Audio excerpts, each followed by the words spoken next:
Hello, my name is Joe and I'll be using the theme of YouTube to help describe digital literacies and identities.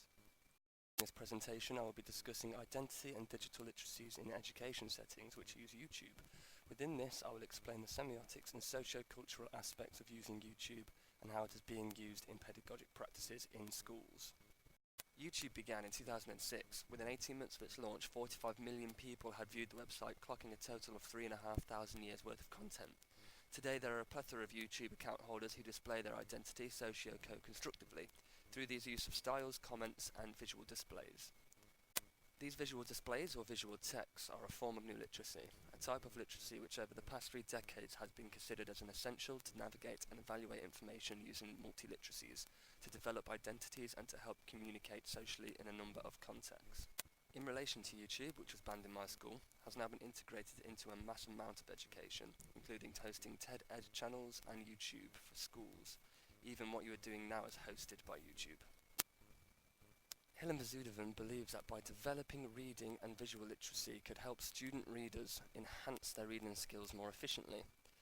By re-articulating text and building upon images in a student environment could unearth numerous responses to ideas in written texts.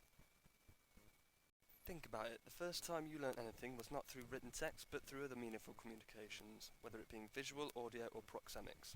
As Marty believes, oral and semiotics using objects are upon one of the most strongest roles when developing identities and communities. As Niall Lucy describes, we can say that text is what our identities are made out of, what the identity of identity is made out of, and whatever we understand by the world is made out of text too.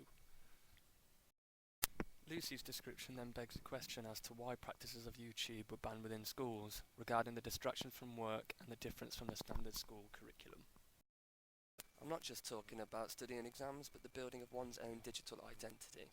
This today has shown importance to build careers by sharing portfolios and experiences. Creating a strong digital presence can benefit greatly in the future. We can see this through social media like LinkedIn. So to establish this digital presence for children, there needs to be an understanding of digital literacies and identities. However, there is some questionable content on YouTube.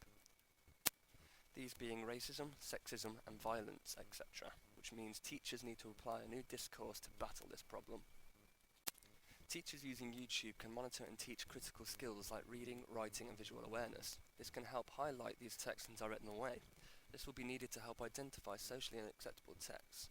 This then will be a combination of creating and sharing knowledge from both teacher and student. So if a student wanted to create an account on YouTube, this includes both intrapersonal and interpersonal theories. Let me explain. Interpersonal because some users decide to take this into their own stride. However, once uploaded to YouTube, it becomes interpersonal as viewers can access and discuss. This then becomes a meaningful exchange between the maker and the audience. It's happening right now as you listen to this presentation. Children are watching and learning times tables, college students are researching political theories, and GCSE students are researching for their geography exams, all of which are used as a semiotic research to explain these, often using visual text enhanced by active engagement. Michael Grenfell explains, it is about knowledge. The ways in which people address reading and writing are themselves rooted in conceptions of knowledge, identity, and being. It is also embedded in social practices, such as those of a particular job market or a particular educational context, and the effects on learning of that particular literacy will be dependent on those contexts.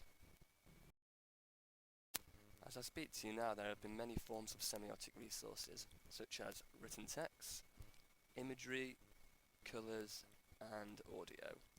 All of these methods of multimodality are all methods of me delivering information to you, using the literacies of signs and signals, which are universally recognisable.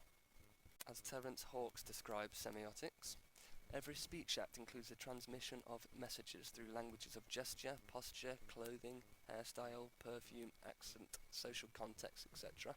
And even when we are not speaking or being spoken to, messages from other languages crowd in upon us.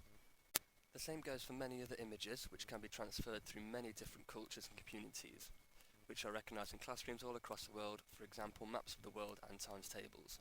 So ultimately I believe that YouTube is a great resource of information, creating the use of images and a multitude of text to help engage with students.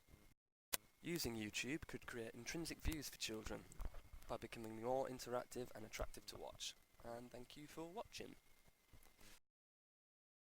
Created using Powtoon.